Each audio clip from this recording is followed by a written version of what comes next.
Yahoo attack puts 3 billion users at risk. Apple iCloud breach affects celebrities across the globe. Friend Finder network hack exposes private lives of millions. These scandals have captured headlines for years, resulting from data breaches like hacks and attacks on industry giants. But another headline stands out more prominently than any of the others. Facebook Cambridge Analytica scandal leaves social media giant with $5 billion fine. How's this different, you might ask? In many of the other breaches and hacks over the past decade, the events have been characterized by malicious attackers exposing private user data to the internet. In Facebook's case, there were no masked hackers trying to cause online chaos. There was no Bitcoin ransom demands or vague statement released. No, the Facebook Cambridge Analytica scandal exposed evidence of complicity between Facebook and Cambridge Analytica when millions of Facebook users' personal data was harvested without consent by Cambridge Analytica to be used for political advertising. This shocking revelation resulted in a massive loss of trust in the online data industry and left us asking ourselves, what else do companies do with our personal data? Have you ever wondered what happens when you agree to those privacy policies when accessing a website or registering a service? From your name, gender, and favorite color to your geolocation and product preferences, industry giants are finding ways to harvest as much of your information as possible and are then putting it to work for them, often without your knowledge. While there are numerous civic drives and legal precedents in place to protect your personal data, companies are always finding loopholes and using smart tactics to get their hands on your private information. In essence, once this data finds its way into the World Wide Web, it no longer belongs to you. In 2018, it was estimated that US companies spent over $19 billion collecting user data and purchasing this valuable information from data brokers. Let's take a look at how they collect your data. What is it that they're specifically interested in? And what is being done to protect us from allowing companies unlimited access to our personal information? There are various forms of data, some types more valuable than others. Often called consumer data, this information can be classified into 4 general categories. The first and most critical type of data falls into the personal data group. This information is comprised of everything about you as the individual, from your name to your address. Companies are always on the prowl for more sensitive figures like your social security number, IP address, and even your location. As individuals, each of us comprises a specific set of personal data sets. When these sets are all put together, companies are then able to create a unique profile of you. Engagement data looks at the details around how you interact with a company online. From how much time you spend on a web page to the actions you take after reading an email, this data is vital in allowing companies to refine their marketing and communication channels without even knowing about it.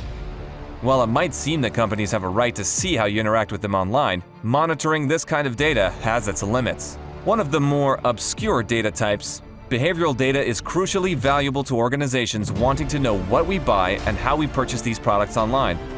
From monitoring your mouse movements on the screen to detailed purchase histories, this personal data gives companies vast amounts of information about our online activities. Technology now allows data collectors to establish your browsing patterns, wants, and desires. They are able to see what you buy, where you buy it, and how often you make these purchases. The final type, attitudinal data, relates most exclusively to products and online buying. Companies look out for how happy you are with the purchases, how much you want what they have to offer, and how you might feel about their brand. They then use this data to refine how they share their offerings with you, trying to influence how you think about them and encouraging you to become a more profitable or loyal customer. There are many ways that companies might go about gathering up your precious data. In some instances, they might use data brokers, people who get paid to collect data and sell it. Some use sophisticated software to gather your information, and others still employ old-school techniques. Ultimately, though, the easiest and most legitimate way for companies to gather your data is to simply ask you for it. Your name and email address are the most common forms of volunteer data, followed by what you are content with them finding out about you by exploring your social media accounts. In today's world, we have become accustomed to simply clicking OK, accepting long-worded privacy policies and allowing cookies to silently collect information on all your online activities. It's here where the overwhelming majority of your data is gathered and stored, whether you realize it or not. So, what do companies do with your data? A lot. From using it to make them money, to streamlining their marketing strategies. Once they have their hands on your data, the opportunities for them are endless. While legislation is changing almost constantly to further protect user privacy and data, with so much money and value at stake, companies are always evolving their approaches to data collection and how they use your data. Companies spend huge amounts of money on their marketing campaigns, and a large chunk of this investment goes to refining and evolving their strategies to respond specifically to what users want. By looking at how you've behaved previously and using this data to predict what you'll want in the future, companies can effectively market their offerings directly to you before you even know that you need it. Turning data into cash. This is where data brokers come into play. Also known as data service providers, these suppliers buy and sell information on customers in a very lucrative market. By trading and selling your information for a profit, your data essentially becomes a commodity.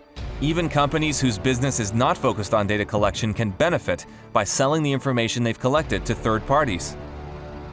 Designing the customer experience. It might not be immediately clear how collected data can improve a company's customer experience, but this does play a significant role in how companies put your data to work. They may use your data to send unsolicited marketing offers or custom products straight to you, building a more engaging interaction. Your data may also be used to improve the customer experience for other potential clients who fall into a similar demographic or share your preferences. While we may never know just how much of your data companies already have stored in their archives, it is crucial to ensure that you do all you can to protect your personal information from nefarious collectors.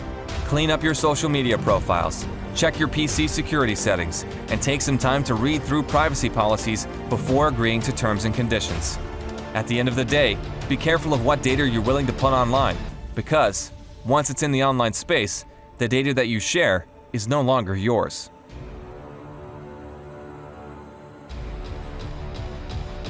Thanks for watching, and don't forget to subscribe to this channel. Hit that notification button, leave a comment, and remember, hit that notification icon for more great content from us.